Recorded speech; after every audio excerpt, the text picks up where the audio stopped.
Selamat malam pemirsa setia Sri Poku TV, berjumpa kembali bersama saya Fadila Rahma.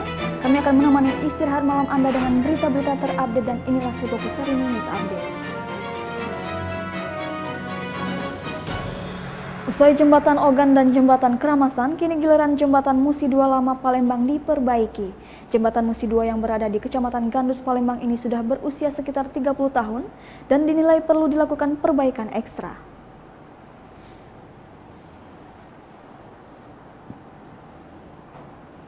Kepala Balai Besar Pelaksana Jalan Nasional Wilayah Sumatera Selatan KGE Saiful Anwar mengatakan pihaknya akan memulai perbaikan jembatan Musi 2 Lama pada 12 Agustus 2021 mendatang.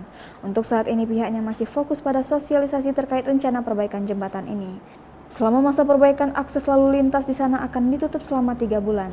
Ia menjelaskan ada sejumlah perbaikan untuk jembatan Musi 2. Di antaranya pembongkaran beton struktur, pemasangan baja struktur, penggantian baut biasa grade A, pemasangan baja siku, perbaikan sandaran baja. Untuk perbaikan jembatan Musi 2 Lama Palembang, pihaknya mengalokasikan dana sebesar 27,6 miliar. Menurut Saiful, jembatan ini merupakan akses utama masyarakat karena berada di lokasi yang strategis. Bukan hanya untuk lalu lintas kendaraan, namun juga jembatan tersebut berada di lokasi pemukiman padat penduduk.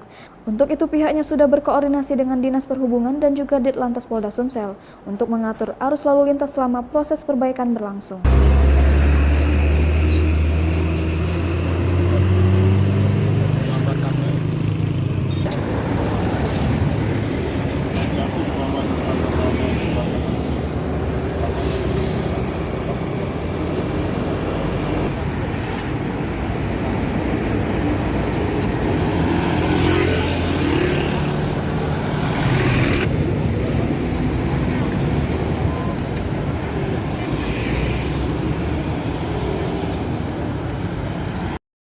Kurmin Halim dan kawan-kawan dari masyarakat Tionghoa Palembang bersatu mengumpulkan sumbangan untuk penanganan COVID-19 di Sumatera Selatan.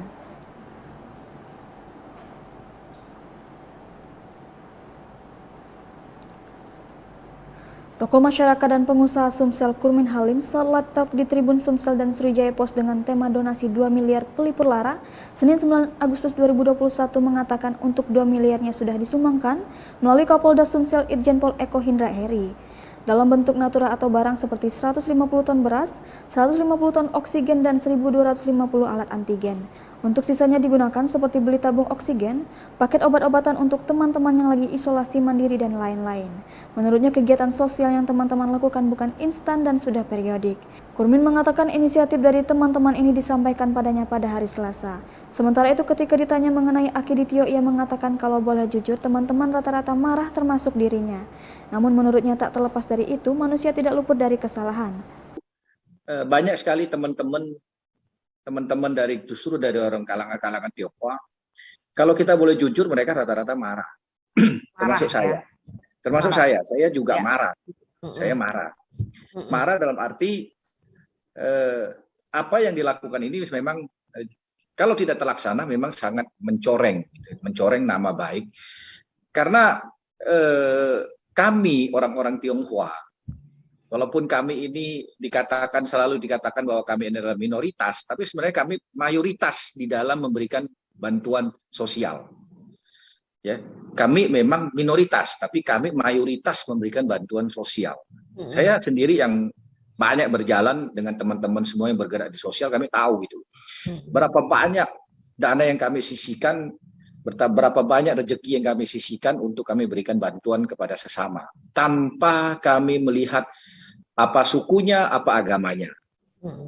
Jadi semua bantuan seperti yang ini, yang oksigen, yang beras, yang apa, antigen, semua itu tidak pernah kami tanya, kamu sukunya apa, baru kita kasih, enggak. Jadi tanpa melihat latar belakang agama dan suku, itu semua kita bantu. Jadi sebenarnya kalau boleh jujur, banyak teman-teman kita merasa kecewa dan marah gitu atas apa yang dilakukan oleh oknum, kita katakan ya. Nah, tetapi lepas daripada itu, kita juga sadar bahwa manusia tidak mungkin akan tidak luput dari kesalahan.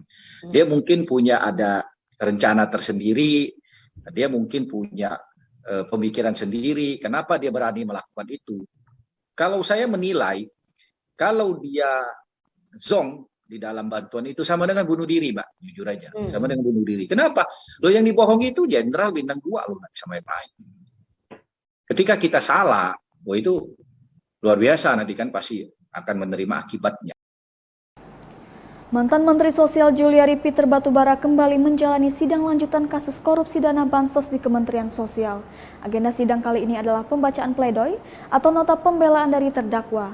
Dalam pledoinya, Juliari berharap agar majelis hakim dapat membebaskannya lantaran kasus ini berimbas pada keluarganya. Dikutip dari tribunnews.com, Juliari mengikuti jalannya sidang secara virtual. Dalam pledoinya menyatakan bahwa dirinya ingin mengakhiri penderitaannya selama terjerat kasus ini. Pasalnya hal ini berimbas pada keluarganya yang disebut mendapatkan hujatan dan dipermalukan.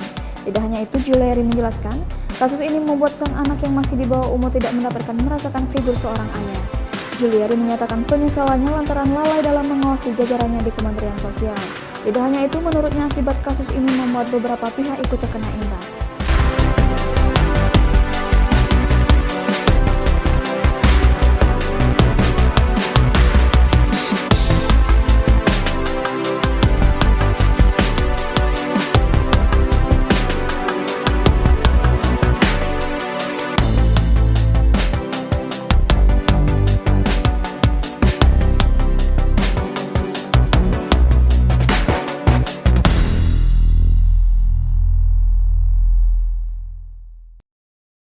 PPKM level 2 hingga 4 di luar Jawa Bali diperpanjang, waktunya lebih lama karena COVID-19 tak kunjung turun.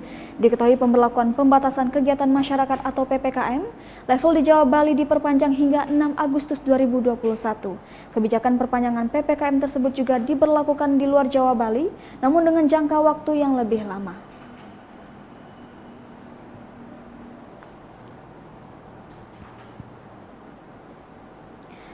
Menko Perekonomian Erlangga Hartarto menyebut hal itu lantaran kasus COVID-19 di luar Jawa Bali tak kunjung turun. Selain itu, ia juga menjelaskan jangka waktunya lebih lama karena wilayahnya yang lebih luas. Dikutip dari Kompas.com, Selasa 10 Agustus 2021, PPKM di luar Jawa Bali diperpanjang selama 2 minggu, mulai 10 hingga 23 Agustus 2021. Perpanjangan PPKM level di luar Jawa Bali ini tentunya diiringi dengan sejumlah aturan yang diberlakukan. Untuk daerah yang menerapkan PPKM level 4, industri ekspor dan penunjangannya bisa beroperasi secara penuh. Namun apabila ditemukan klaster COVID-19 akan ditutup 5 hari. Kemudian tempat ibadah diperbolehkan buka dengan kapasitas maksimal 25% atau 30 orang dan menerapkan protokol kesehatan ketat. Sementara pada daerah luar Jawa Bali yang menerapkan PPKM level 3, kegiatan belajar mengajar dapat dilakukan tatap muka maksimum 50% dengan protokol kesehatan ketat. Selanjutnya, industri orientasi ekspor dan penunjangannya boleh beroperasi 100%, sama seperti daerah PPKM level 4. Apabila ditemukan klaster COVID-19, industri akan ditutup 5 hari. Kemudian restoran dan tempat makan boleh buka dengan kapasitas maksimal pengunjung 50%. Kapasitas di pusat perbelanjaan dan tempat ibadah juga dibatasi maksimal 50%. Erlangga menamakan semua aturan tersebut akan dicantumkan dalam instruksi Mendagri. Sebuah video memperlihatkan kisah mengharukan seorang kakek penjual koran ketika dagangannya dibeli dan diberi uang lebih. Dalam video yang dibagikan akun TikTok Petrus Kini, awalnya seorang pria yang sekaligus perekam video tersebut memanggil kakek penjual koran. Kakek yang mengenakan kaos berwarna biru serta ransel itu lalu datang menghampiri pria tersebut dan menawarkan koran jualannya yang ia pegang. Pak, sini Pak. Bapak jualan apa? Koran, berapa korannya harganya? Pria perekam video itu lalu membeli 2 koran dengan total seharga 15.000, lalu membayar koran tersebut dengan uang 100.000 dan tak meminta sisanya. Kakek penjual koran itu pun sontak menangis terharu dengan kebaikan yang dilakukan pria tersebut. Sambil menangis, kakek itu juga mendoakan yang terbaik untuk pria perekam video atas kebaikannya. Sementara pria itu kembali memberikan kakek tersebut uang 50.000. Video itu pun viral di media sosial dan menuai beragam komentar dari para netizen yang ikut sedih melihat kakek penjual koran tersebut. Terus dulu kita terus dulu. Ini buat Bapak lagi ya. Jangan nangis sudah. Kenapa?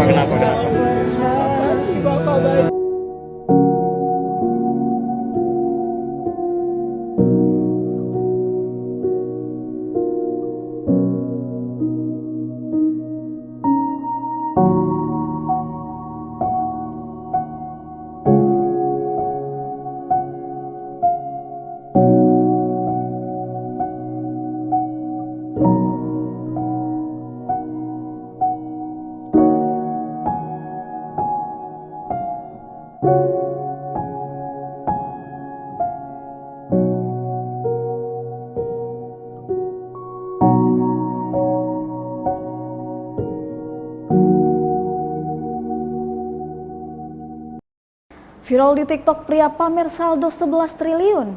Pria bernama Muhammad Dhani Iksan pun membagikan cerita sebenarnya di balik video tersebut. Sebelumnya di TikTok sedang tren ganteng review saldonya dong.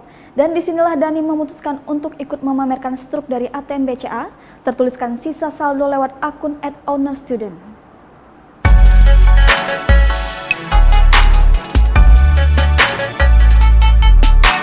Ia memang merupakan pemilik dari usaha dengan akun Instagram yang menjual sneakers original. Meski angka 11 triliun yang fantastis itu bukan miliknya, ia mengaku selalu rajin membayar pajak. Sebelumnya video Dhani viral di TikTok pada Minggu 8 Agustus 2021. Netizen yang sudah dibuat terperangah dengan angka saldo yang tertera menjadi semakin riuh karena komentar dari admin Ditjen Pajak Republik Indonesia. Admin pajak berkomentar gantengnya sembari membubuhkan emoji cinta. Dari komen simbol tersebut ada lebih dari 5.000 komentar yang membalas reaksi admin Ditjen Pajak.